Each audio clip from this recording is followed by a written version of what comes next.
Good afternoon or good morning, everyone. We're kind of all shuffling into the webinar, so I'm going to give about another 2 minutes or so to let some more folks join, and then we will get started.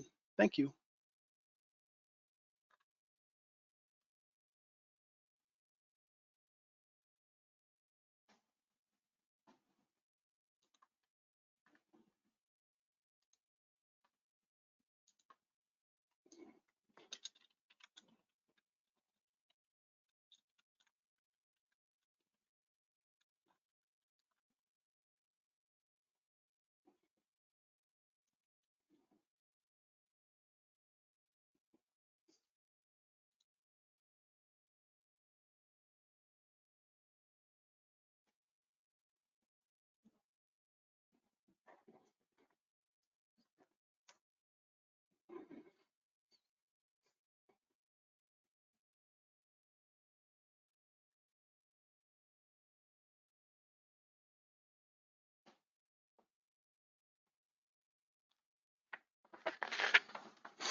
All right. Well, we've got a good amount of folks in on the call, and we're going to go ahead and get started. Good afternoon or good morning, wherever you are calling in from. I'd like to welcome you to our continuing online education series. Today, we are going to talk about health and transportation.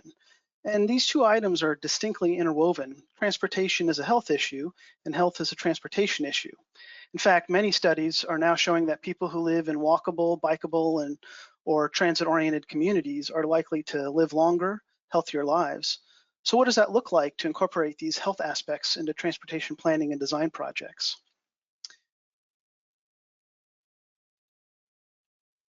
My name is JP Wiesner, and I will be your socially distanced moderator for today's session. I am a landscape architect and urban designer from Kittleson's Orlando office. And working for the past 20 years, I've seen many positive shifts in our planning, engineering, and design efforts to better balance streets, contexts, and people. But there are still gaps, and we can identify many of those gaps through the lens of the health of our constituents. Before we do a deep dive into this discussion topic, a few housekeeping notes. We're offering PDH credits for today's events. If you would like to receive a certificate documenting your participation, you'll need to take the survey that pops up when you close out of this GoToWebinar session at the end of today's session. In that survey, there'll be a question asking you if you want a PDH certificate. Secondly, we want to hear from you throughout this entire webinar. We have a couple of interactive polls lined up, and we'll be saving time at the end for questions and answers with all of our presenters. Now, all of you are on mute, but we invite you to post your questions throughout the presentation using the questions box in the GoToWebinar control panel. I will collect the questions as they come in, and we'll do our best to answer them at the end. If we don't get to one of your questions, we will answer it and post it on our website along with a recording of this presentation. And lastly, as this is a webinar, I ask that you're patient with any technology issues or long pauses from our speakers. We've tried everything to ensure that everything will go nice and smoothly, but as I'm sure you're all familiar, the best laid plans often go awry. Just then. As I noted earlier, we're excited to deep dive into several important topics. First, we're going to talk about the interwoven relationship of health and transportation that I mentioned earlier. Then we'll hear some practical ways to overcome certain barriers and integrate health into transportation projects. Next, we'll learn about an innovative project in Palm Beach County here in Florida that leveraged the findings of a health impact assessment to make a more holistic multimodal corridor study. And finally, we'll talk a bit about what we're seeing in 2020 as it relates to transportation and health. One thing I really enjoy about Kittleson is the way that we build project teams in a way that brings a range of perspectives to our work. I've been privileged to work with all of today's speakers on integrating aspects of health planning and healthy living into transportation projects. Our first two speakers are both from Kittleson. Lauren Hunt, who is presenting from Kittleson's office in Washington, D.C., joined us with a master's degree in public health and is a certified road safety professional. Lauren brings this unique perspective and an incredible enthusiasm to all of our transportation projects. Phyllis Davis, an associate planner from our Phoenix office, has over 12 years of experience in transportation planning. Phyllis is passionate about strategic and smart planning that leads to meaningful and positive community, social, and health impacts. And she's going to share some of that passion through some recent projects. But before we hear from Phyllis and Lauren, we'd like to hear from you. We want to get a sense of who is joining us on this call.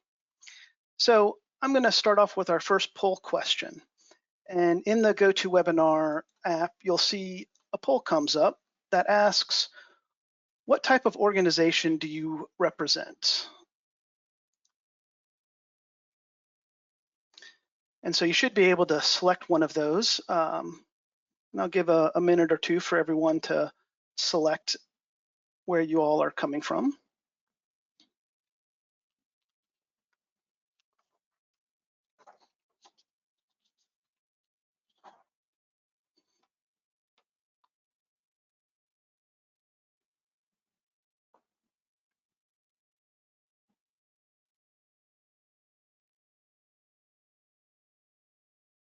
This is great.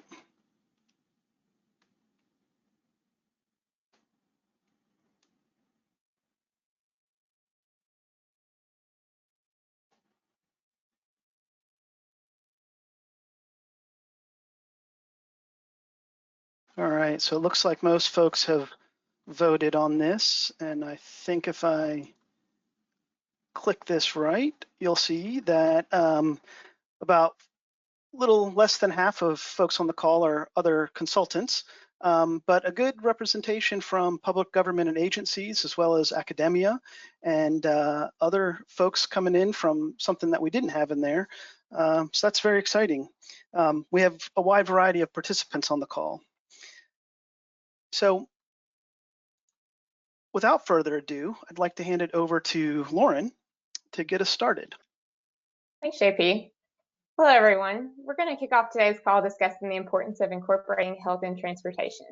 If you believe that you have the right to cross the street without worrying about being hit, injured, or killed, or you believe that you have the right to drive to the grocery store in your car and arrive home without being in a car crash, then you believe in transportation safety, which means you believe in public health.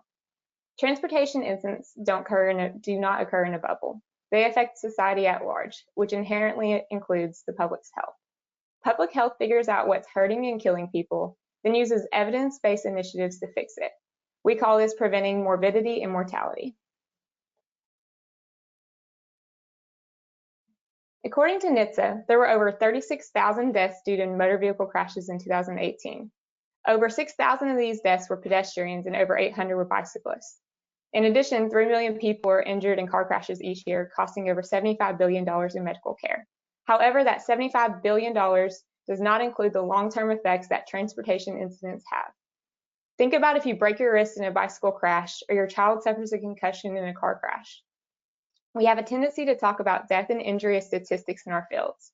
However, if COVID-19 has shown us anything, it is the effects of deaths and injuries far outweigh anything a statistic can show. When you aren't able to write or type due to your injury, your child cannot play in that basketball game due to their concussion, or worse, you receive that dreaded phone call that someone you love has been killed in a car crash, these statistics become real. Are we as professionals in our field okay with even one death due to transportation?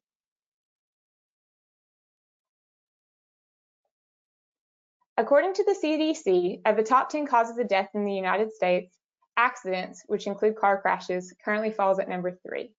This is often where we think transportation has the greatest impact on public health. And while this may be true, we don't think about 5 other top causes of death and how transportation affects these. Physical inactivity is a major contributor to the steady rise in rates of cancer, diabetes, heart disease, stroke, and other chronic health conditions in the United States. Many Americans view walking and bicycling within their communities as unsafe due to heavy traffic and the scarcity of sidewalks, crosswalks, and bicycle facilities. Improving these elements could encourage active transportation, such as children biking to school or employees walking to work. This over time can lead to a decrease in obesity, which is a major contributor to many of these conditions. Statistics show that roughly 40% of Americans are currently obese. This costs over $344 billion annually to our healthcare system, which is over 20% of funds currently. Think of how much we could do with $72 billion. Why not instead invest some of that money in infrastructure that can help people live a healthier lifestyle through prevention, which is what all public health is all about, where they feel safe to walk and bike? Small changes make a big difference. Something that is harder to quantify, but again, if COVID has shown us the importance of, is our mental health. As our parents age, some may no longer be able to drive a car. This can lead to social isolation or inability to access a doctor's appointment.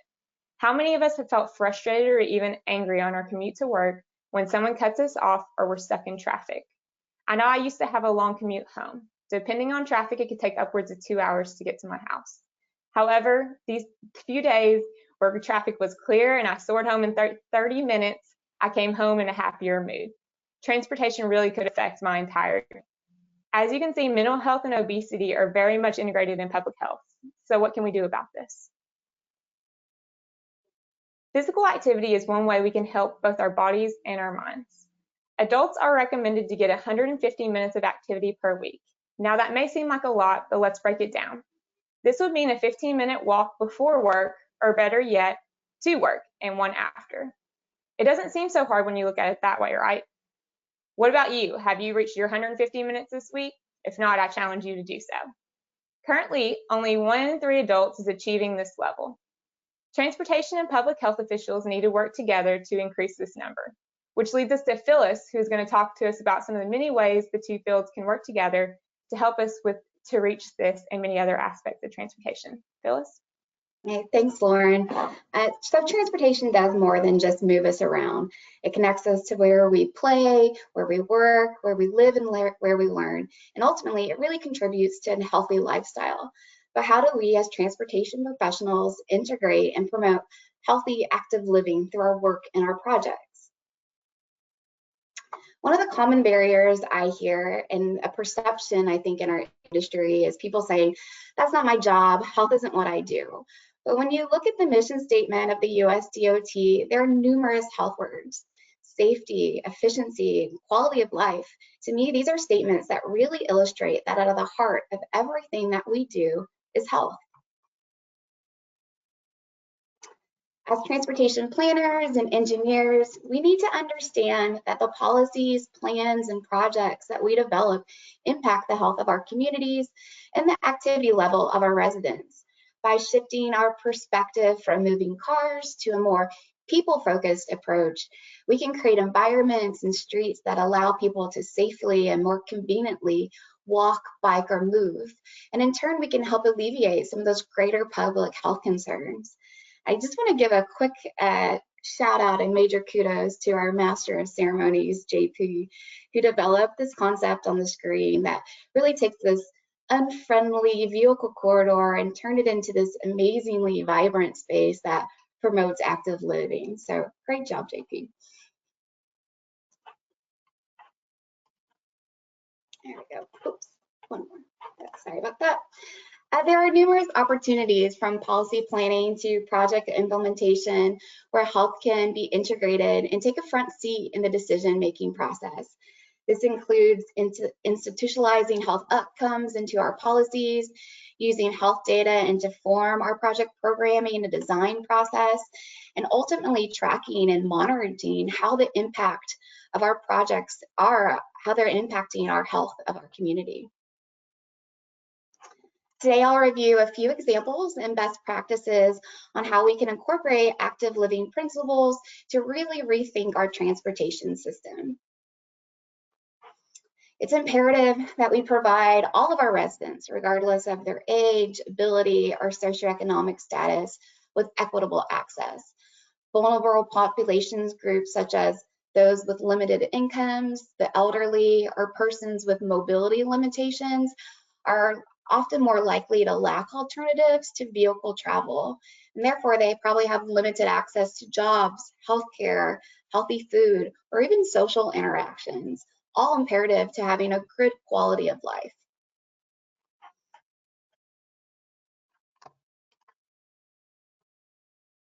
Can you go to the next slide, JP? Sorry, thanks. We can use health data to provide a picture of our current health conditions, as well as our trends and disparities. And this information can help us inform and educate our planners and our decision makers and engineers on the best infrastructure needs and solutions. This also can be used to track how the changes we make to our built environment are helping or harming our communities.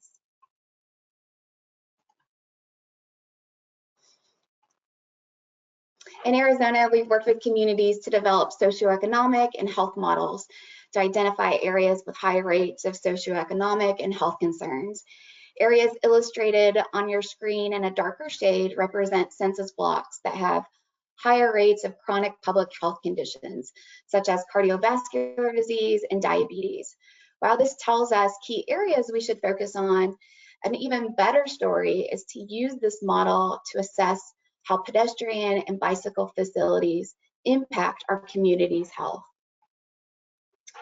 In this map, the purple line represents current bike lanes and shared use paths. Now we can really start to see the areas of concern that have significant disparities in access to bike facilities.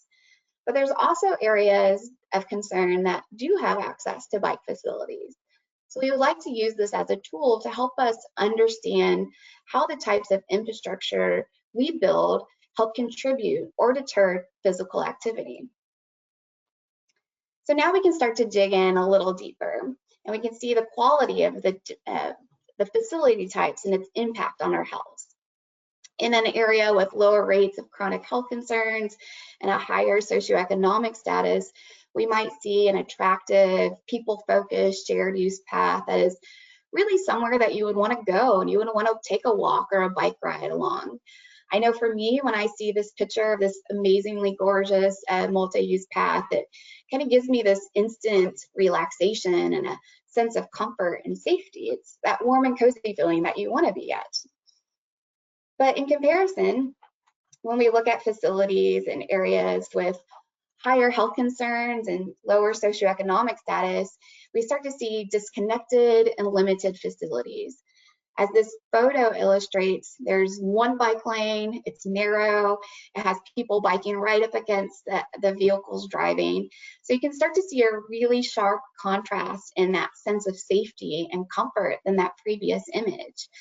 And you have to take into context that this is in a disadvantaged area where people have to walk or bike. So we need to be aware that the decisions that we make and the designs that we create not only influence the use of a facility, but also a person's sense of safety and overall safety. So to create an equitable access, we need to provide connected facilities that remove barriers that may limit a person's desire or ability to walk, bike, or move. These could be physical barriers, such as a lack of facilities, or perceived barriers, such as feeling unsafe because maybe there isn't lighting along the path. We also need to look at the connectivity of our streets. In this beautiful master plan community, there's this amazing park and aquatic center. But if you live in this house where that star is at, you have limited access. On the main road that leads to the park, there's a barrier wall that's right behind these lines of trees. So instead of a quick jaunt across the street, you now have to walk nearly a mile to get to the park. And I know you're probably thinking, Phyllis, that's not very far. But imagine those days when just putting on your tennis shoes to go on a walk is just such a struggle, or maybe that's just me that does that. So now add on an additional mile to go work out. It just creates one more mental block against physical activity. And I think a funny observation from this image as well is this housing community that's a mile down the road, they have a trail that directly connects them to the road to the park. So really this housing community has better access than this house that is directly across the street. And it's also important to look at the design of this road. This might be an example of an overbuilt road that it's 2 lanes in each direction, a center turn lane, but there's not a lot of access points.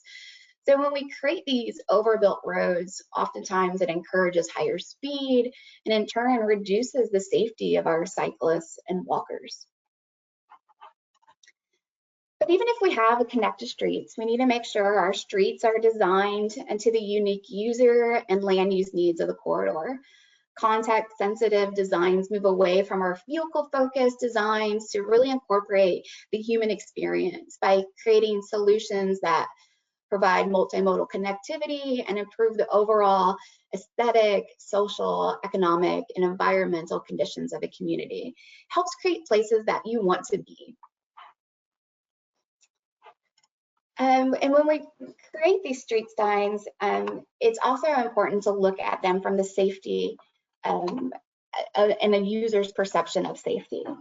How safe someone feels walking, biking, or using transit is critical to whether they're going to use the mode of transportation or not. I think back to those images and the stark contrasts of how safe you felt on that bike lane versus that great shared use path.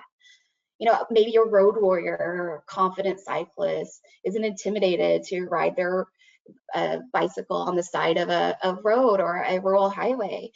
But when you have a family with children, or truly honestly myself, I require a facility that gives me extra protection and a greater sense of safety and comfort. It's also important to look at safety from an equity standpoint. Often those who walk or bike in unsafe conditions do so because they have to. And perhaps they can't drive, or maybe they can't afford a vehicle. So by identifying high crash areas in our communities of concern, we can develop facility designs and safety improvements that can truly make an impact to a person's daily life. We also need to expand what we think of as a transportation route. By integrating our trails and our sidewalks into our transportation network, we can create more comfortable, people-focused spaces that encourage and entice physical activity. The Atlanta Beltline is such a prime example of how the city converted an old rail line that isn't used into this amazing public space that is full of residents walking and biking and just really enjoying their community. As Lauren commented, the CDC recommends 30 minutes of daily physical activity a day. So when your neighborhoods, trails, and street designs make walking and biking easy and convenient and fun, this activity goal can just become a part of your normal day-to-day activities. To piggyback off this trying to get 30 minutes of activity in a day, in Phoenix, we wanted to quantify how far a person can travel via a short 20-minute bike ride on low stress, high comfort bike facilities.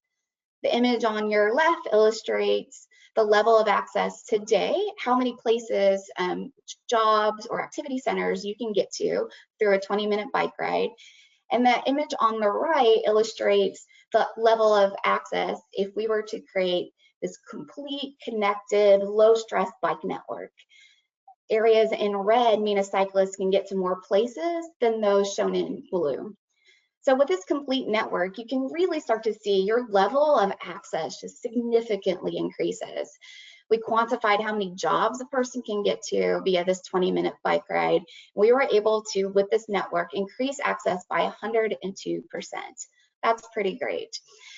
So by expanding and connecting our bike network, we have the ability to convert these work trips or short trips that would typically be completed by cars into physical activity, and in turn help meet our daily activity goals. But analyzing, planning, and designing really isn't enough. We need to make health a priority and institutionalize and integrate health into our policy, programs, and plans. Maricopa County DOT here in Arizona took their role into shaping the county's health seriously and integrated health outcomes and objectives into their planning process. But they didn't just stop there. They didn't just create these goals. They truly prioritize their residents by putting health and quality of life at the forefront of their project prioritization process.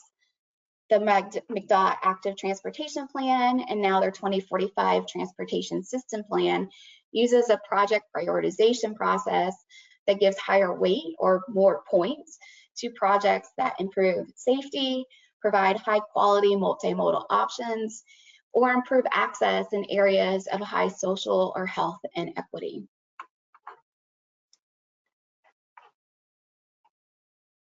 But at the end of the day, we need to use a large toolbox of strategies to bring our ideas to life. And it's important for our implementation is to really make sure that we build a case and we really get our decision makers and our communities on board. So we need to implement and fund, so we can implement and fund the strategies we see today. It's important to not only just to quantify the health benefits and needs, but to really educate and inform our public officials and decision makers on the economic, safety, and financial benefits of integrating and improving health and transportation. I often use the route of pulling on people's heartstrings. When you can show someone look what it's like for this man and his seeing eye dog to walk on the side of this busy road, that tells you a different story than if you just give them a stat. It's also really important when I use this strategy a lot to help build this business case and show that personal side of what we're trying to do, is to make relationships with our public health agencies and social service agencies to really be partners through the planning and design process. In Arizona, I've worked with our local public health agencies closely on numerous transportation plans, and they really have stepped up and they help create a voice for the people of the community and really serve as champions for promoting health in our industry. They've helped us conduct one-on-one outreach in underserved areas. They've even gone out to women, infant, children clinics and done one-on-one surveys. They've also helped create grassroots campaigns that have created excitement and enthusiasm in our low-income neighborhoods to encourage people to walk or bike to their local park so they can get their steps in. And another great way to build your business case is to use temporary installations. These low-cost temporary displays allow us to test designs. Maybe that's slowing down streets or converting a vehicle-focused street into a more people-focused corridor. It also can help us illustrate to decision makers the benefits of an improvement. JP and I were talking this morning about how these temporary displays often become quick builds, and because you're working directly with the city engineers and designers and maybe the maintenance department to create temporary displays that are up to standards. So using the right materials, you can easily transition these temporary displays and more permanent displays and really show your decision makers the benefit of the improvements. And probably the best way to develop a case is to conduct a health impact assessment, or an HIA. HIAs bring health to the front seat of the table so we can create smart and sustainable solutions to improve our communities. HIAs are a 6-step process that brings together community members, our decision makers, our public health agencies, and our transportation department all at one table so you can work collaboratively through the planning process. We can help determine the health needs, evaluate how improvements may impact the health of a community, and develop solid recommendations that maximize health benefits. And with that, I'm going to hand it over to JP to begin our discussion on HIAs.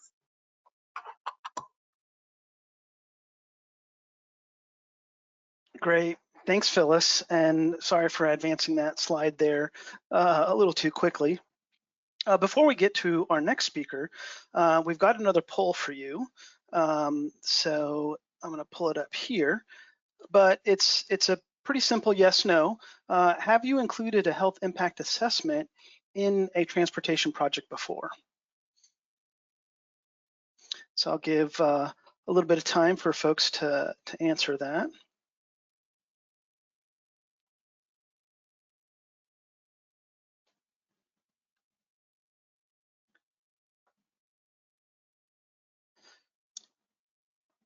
And I'd also, while you guys are voting, put a little reminder in. We've gotten a couple of good questions so far.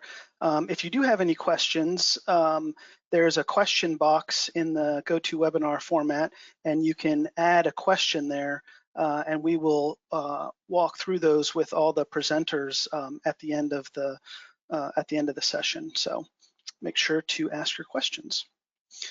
All right. Well, very interesting. It turns out that a lot of you have not included a health impact assessment in a transportation project before. And that's actually a really great transition to our next speaker.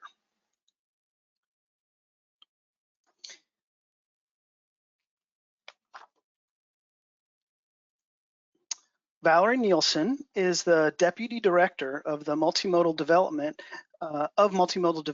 at the Palm Beach Transportation Planning Agency, or the TPA. For the last 10 years, Valerie has applied her passion about health in the built environment on many different projects and types of projects. She's a former commissioner for the City of Green Acres, and she's been leading the Palm Beach TPA's pedestrian, bicycle, and transit planning efforts. And with that, I'd like to hand it over to Valerie to talk about the US 1 multimodal corridor study. Great, thank you, JP. Let me turn on my camera so you can see me. I'm so happy to be with you all today, and I'm excited to hear that not a lot of you have already done health impact assessments as part of transportation studies. I'm going to tell you about our first health impact assessment that we did as part of our US 1 multimodal corridor study. We did this along our county's highest transit ridership route, and JP, if you want to go to the next slide. So this was a north-south route that's 42 miles long and crosses 14 communities. And we noticed that a lot of the municipalities along this corridor were trying to plan for facilities in their 1 mile or 2 mile section, not thinking about access to transit or the continuation of facilities along the corridor. You can see some of these, the pictures, some conditions along the corridor. In some cases, there's no sidewalk, sometimes no bike facility.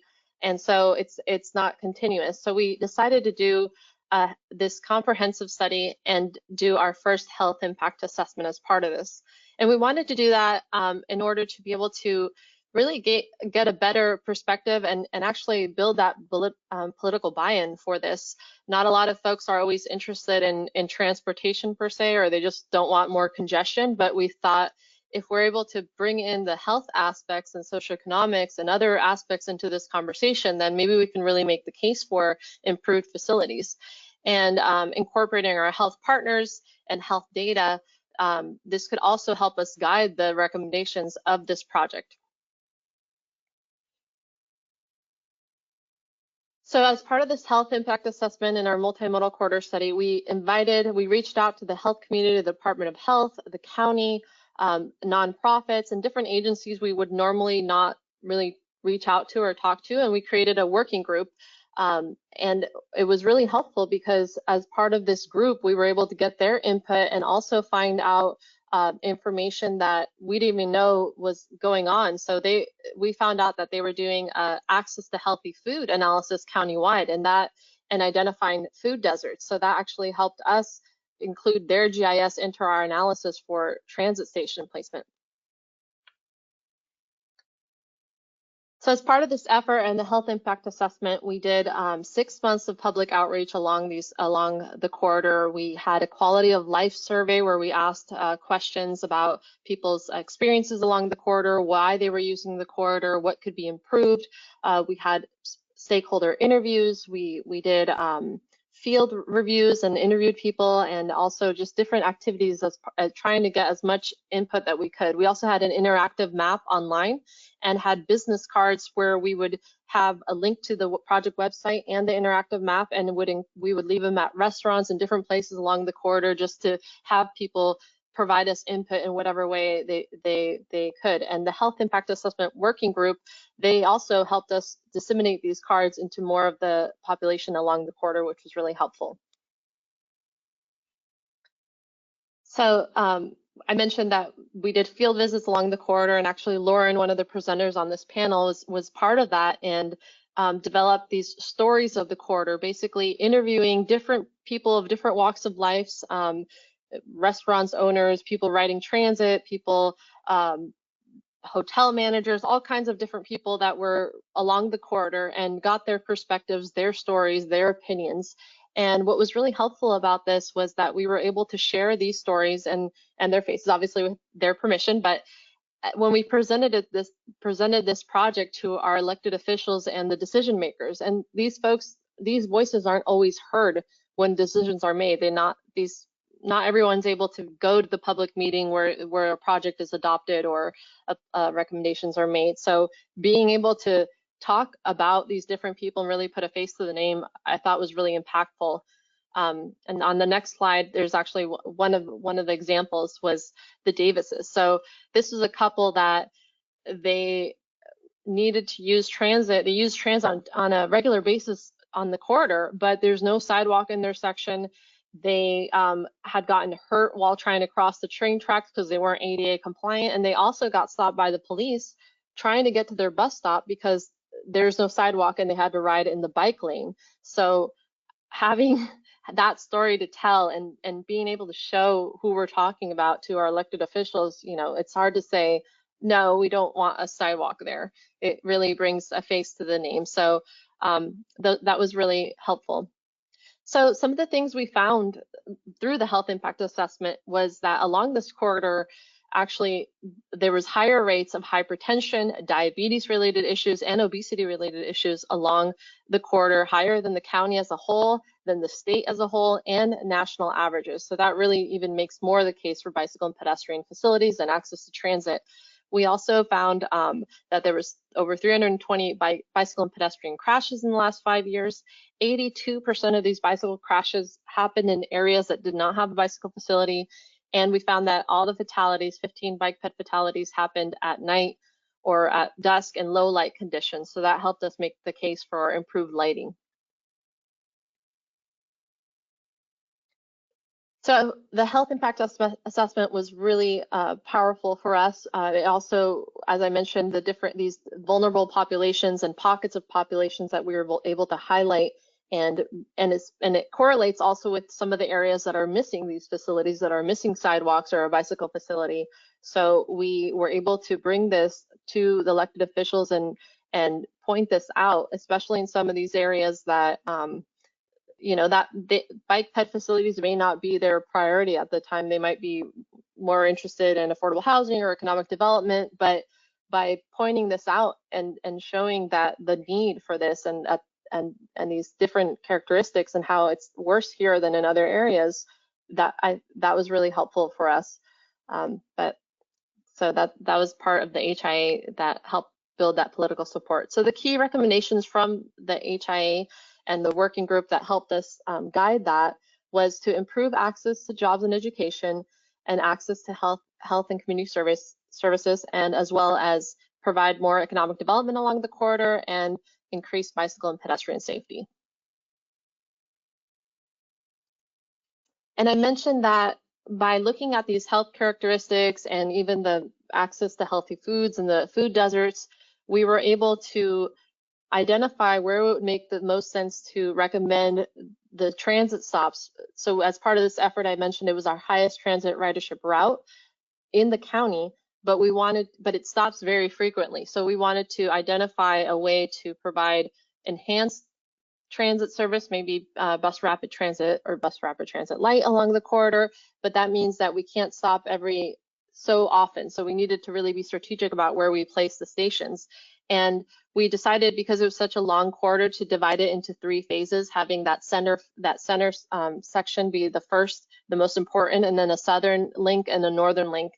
And based on the HIA and the different information that we found, the stop placements that we proposed actually would equate to almost 230,000 additional riders per year, and 138% increase in households and jobs that have access to transit within a 10-minute walk, as well as 45 schools and 217 healthcare facilities. So that's compared to the current, they did have a current limited stop service, but it didn't have, it wasn't that great, the location of the stops, and it wasn't that well, people weren't really aware of it so much.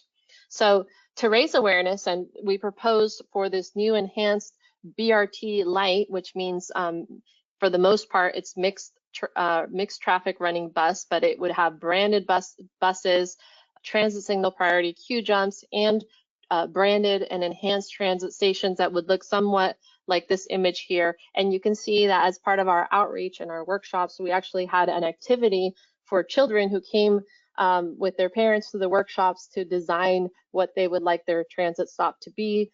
And we had elected officials and other people, different interactive activities where we asked people what was important to them, how would they prioritize different things at a transit station.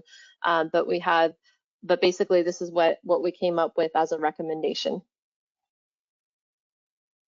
And one of the things for this improved transit service would also be level boarding. So that would help the buses move along and help people that are on a wheelchair or have to, instead of having to spend time lowering a ramp, they could just get on and off the bus, and that would save time as well. So just a couple more slides to highlight a few more things that we did as part of this multimodal corridor study.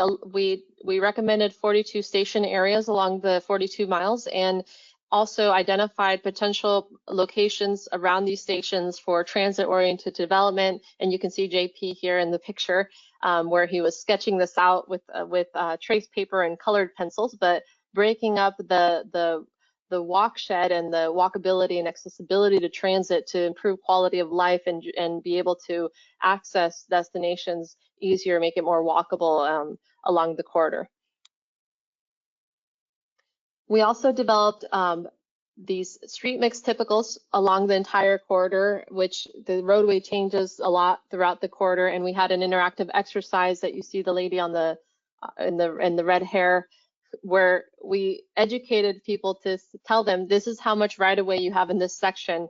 What would you like to do with it? Because, and a lot of times you want to do everything, but you don't have enough right of way. So that was a good exercise, and we would take Polaroid pictures of their proposed sections. And then just to remove any doubt, we also created, I think it was longer than a football field if you were to print it out, but we did it in PDFs, continuous plan views of what we were proposing along the corridor, because street mix is great, but it's just a snapshot, and it sometimes leaves question to what happens at the turn lane, what happens when the roadway changes. So we did develop those continuous plan views along the corridor.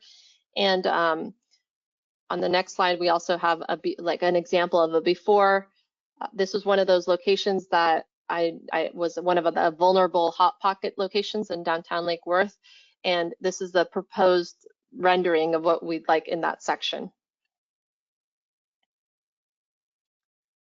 And then we developed a prioritization, just a 2-page prioritization along the 42 miles of the different sections of the corridor, and we prioritized it based on, well, if the section had recently been redone, it most likely won't get redone soon. So prioritizing it in terms of timing, what projects are coming up for resurfacing that we could piggyback on, and then also what's the cost, complexity, and benefit. So if a certain section already had pedestrian facilities and bicycle facilities, but we just want to upgrade them and make them better, then maybe it's not creating that much more benefit than a section that doesn't have those facilities. And then cost would be we have to move curbs and drainage and really completely change the roadway with complexity as well. So we divided it into all these sections, and our next steps is that we're working with the various municipalities along the corridor to further analyze their sections. For example,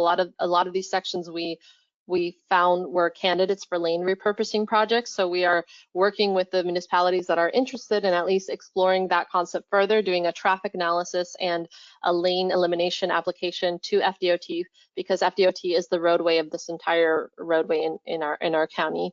So after that, DOT is working on design feasibility as well for what we proposed, and we hope to be able to fund these roadway facilities. We're also working with the transit agency to do a more detailed transit analysis. And I mentioned this was our first health impact assessment. I think it's a best practice to include it as part of transportation studies if you can. We just actually adopted our 2045 long range transportation plan update, and we included a transit desires 561 plan. And I think I have an animation, JP, if you want to click next. But we have so we have a network of corridors that we want to actually study over the next 2 to 5 years to create a connected network of these multimodal enhanced transit corridors and do this along all of these corridors. So it's 561 plan because 561 is actually our area code in our county, but it's also 5 north-south corridors and 6 east-west corridors. So we want to do multimodal corridor studies and health impact assessments along all of these to provide a connected network that's safe and efficient and moves people along our entire county and provides alternatives modes of transportation. And this map here on the right shows that the network that we identified is our highest concentration of housing and jobs in our county, and it actually within a 2-mile radius captures 68% of our population and of where people live in our county, and 94% of all non-farm jobs. So that's what we're looking forward to, and we're actually starting on another corridor study now for Okeechobee Boulevard, an east-west corridor. But we definitely recommend this as a best practice. It's been something that's been really helpful to educate folks and to get that political buy-in from the decision makers. And with that, that's my presentation. Thank you for your time. We're going to switch over to Lauren, who's going to talk about what this means for us today. Perfect. Thank you, Valerie. And yeah, Kittleson, we would love to help you with any questions you have with HIA. Shameless plug, I know, but it's something we're definitely available to help you with. So what does this mean for us today? We have seen an increased desire of individuals wanting to walk and bike due to a variety of impacts during COVID-19. Whether people are doing this because they now have more time due to shorter commutes or are wanting to get fresh air for their mental health, it is exciting to think about the lifestyle change that can happen in helping make these a more permanent change for people even after the pandemic ends.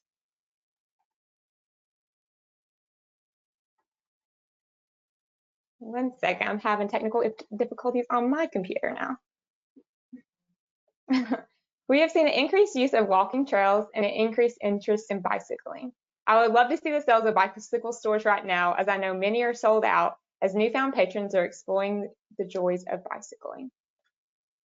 We've even seen this in the data, though I know we'll be even seeing it more in the days ahead. Streetlight data from across the United States is showing bicycling is up in numerous cities. Strava data from Maricopa County, where Phyllis is based in Phoenix, shows active transportation trips increased significantly since March. We contribute this to the pandemic, as bike, run, and walk activity of locals have increased significantly during this time, while visitors have decreased since the outbreak.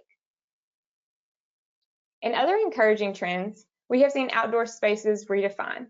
Whether it's restaurants capitalizing on lower traffic volumes, driving down their roads for outdoor eating spaces, or providing haircuts outdoors, we have seen people utilizing land use in new ways. While redefining outdoor spaces during COVID has taken on new forms, much work has been done by communities even before the pandemic.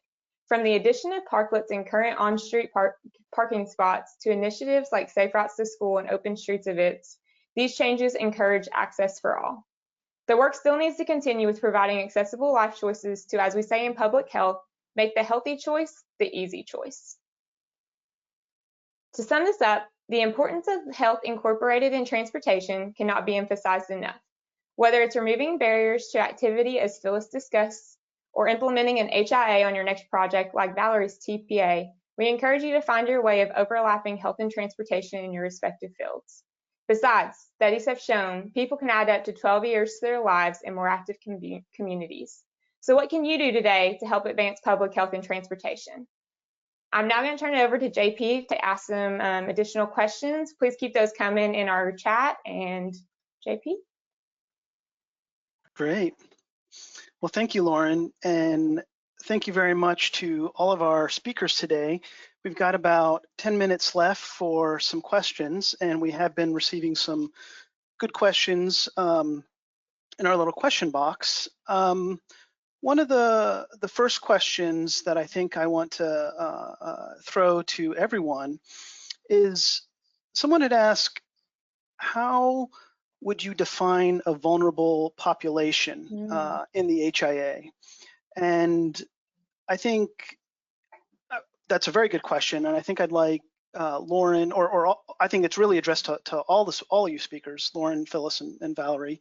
But maybe Valerie, if you want to start first and how we defined it in US 1, and then maybe Lauren and Phyllis, you can follow up on it. Sure. All right, JP, could you repeat the question? Sure. The question was, how did you define vulnerable populations in the HIA? So we looked at minority populations, socioeconomic disparities. We looked at health disparities. We looked at, so I mentioned the hypertension rates, obesity rates. We looked at what else? I know JP, you were involved in this analysis too. So if you want to add on to that. And I'll kick it to Lauren, who was also part of it too.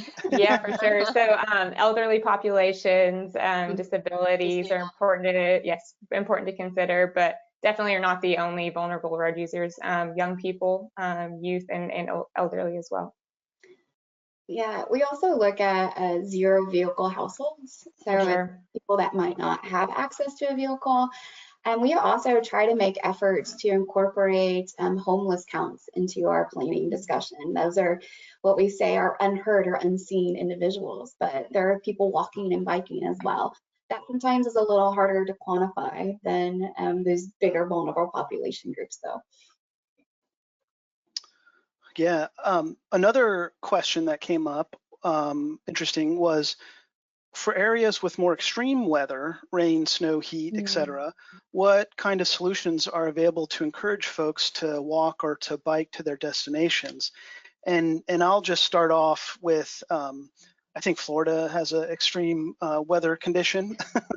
It's hot and humid all year round. You know, we don't get the benefit of winter, but of course there is also winter in other places, and shade is something that I think is really important. And I think, though, I was on a call recently with Phyllis, and we were talking to some folks in Arizona, and at least for one of the bikeways, shade or at least trees were somewhat problematic because they were making the case of maintenance versus the bike lane being used as a connector between sort of two nodes. So Phyllis, what are some other solutions, at least in Arizona, that you've seen to encourage folks to walk or bike?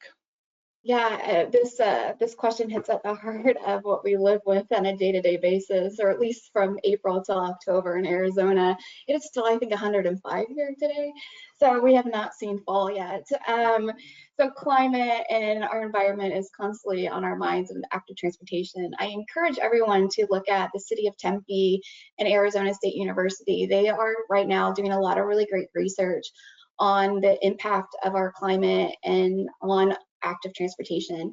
So right now they're developing a method of quantifying and evaluating how our surface types are actually changing the temperatures in our surrounding area. And they've come up great tools of if we can focus on our high pedestrian and bicycle locations, like around parks or maybe around a campus, that we can change what type of materials we have. We can actually lower the temperature of that area. Whereas in Arizona, trees are tough. Like, we don't have a lot of water, but it's important as well. I've also been in, my brother lives in Madison, Wisconsin, and exact opposite of Arizona. Snow all year. And I've been there in winter, and instead of just plowing a road after a snowstorm just through the car, vehicle travel lanes, they make a lot of effort to clear all paths of transportation. So I see people biking when it's, and this is Wisconsin, biking in the middle of winter that you would never see, or you would never think of seeing, right? Yeah, Phyllis, I'll chime in. I think that it's kind of I feel like people might hear this maybe excuse in a lot of different locations. I mean, here in Florida, we hear, well, we're different. It's hot here and it rains. We're different than Arizona because there it doesn't rain, or we're different than the north because snow is better than heat. And so I feel like it's always it might be a reason, but if you do, well, I'm from Alaska too, so when it comes to snow and they bike to work there, they do their bike to work week and all that, but involving the community is a way, like creating and promoting. We just became a bicycle friendly business, but encouraging more bicycle friendly communities, more bicycle friendly businesses where they have things that can help people along the way, like showers and storage for bicycles, or different things that just make your trip more comfortable and healthier. I know in Alaska, during these promotional activities and weeks, they do like they offer free coffee at different coffee shops if you come by on your bike and things like that. But the temperature thing is definitely an issue here in Florida. During our HIA, temperature and shade came up a lot. The desire for more shade while walking and biking. Obviously, maintenance is an issue. You don't want tree branches and things, messing up the ped and bike facilities. But I think that if you have the data, it's something that we didn't have a lot of access to that data, or we didn't have that data at the time of our HIA, but we want to look into more is heat islands and canopy coverage. So combining that with the other data that you have can help as well. Yeah, and I'll just attach on before we get to the next question. Shade can lower what the temperature feels like by almost 8 degrees. So if you think it's 98 degrees out, and it's 90 under that shade, it's a big difference when you're out and about. One of the next questions was, given the financial impacts and uncertainties from COVID, how would you make the case to elected officials and city staff to make the investment in bike ped improvements? And I know, Valerie, you're right in the front of this right now, so I'll throw that question to you. Well, I would say that I guess it's expensive to own a car, and maybe more people will not want to own their car, or they may be walking or working from home or whatnot, even more so need to walk or bike to their destinations. So every trip begins and ends as a pedestrian. So these are the crucial facilities that we really need to have for even our most vulnerable populations, for those that do not even have the option to drive a car or own a car. And maybe they did before and they don't now because they're encountering a financial crisis. So this is really important to have a safe, efficient, and connected network for all roadway users, including pedestrians and bicyclists of all ages and abilities. Yeah, and I would add that I think from our experience on the HIA, those stories from the corridor where we were able to tell some very specific and unique stories, I think that really made a difference with a lot of the leadership that we talked to about that. When they heard these stories and saw real, conditions of that happening, I think that helped to say, okay, yes, this is something we really need to address. I think that's something that's super important, is getting people involved, especially the young. I think it's important. An important case can be made, especially with children. I think back to those stories of the corridor, and was on the bus and was talking to a mother and her child, and she had a couple of frozen TV dinners in her bag, and we got to talking to her, and every single night on her way home from work, she stopped at a local pharmacy store and just picked those up, because she said otherwise she had to go over an hour each way to the grocery store, and she couldn't hold her kids' hands and the groceries and everything. So that's why she was getting those food choices.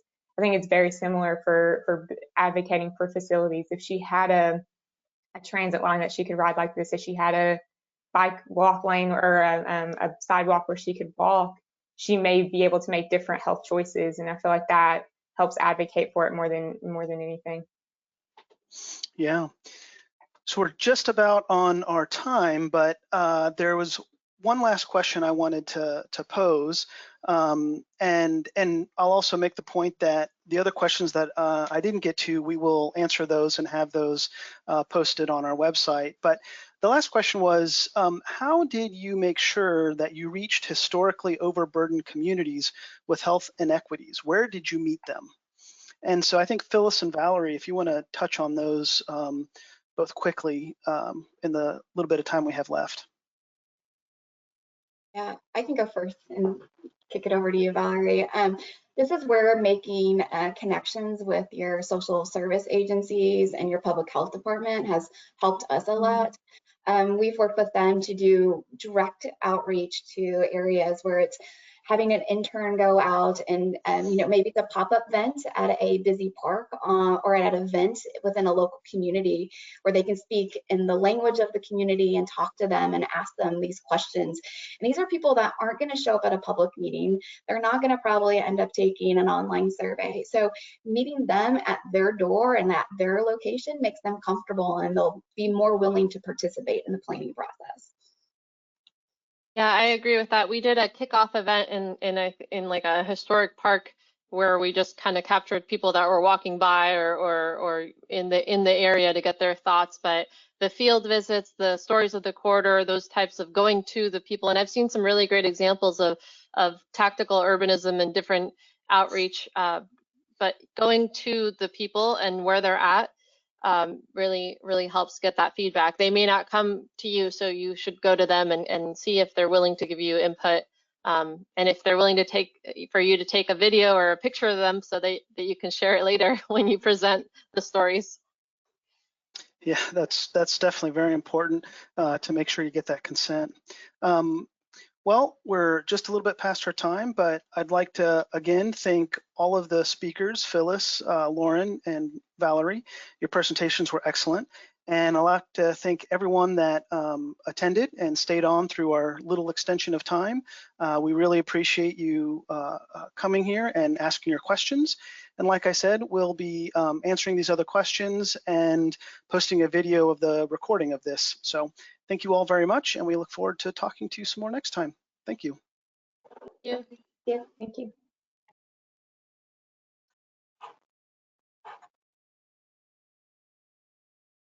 Good job,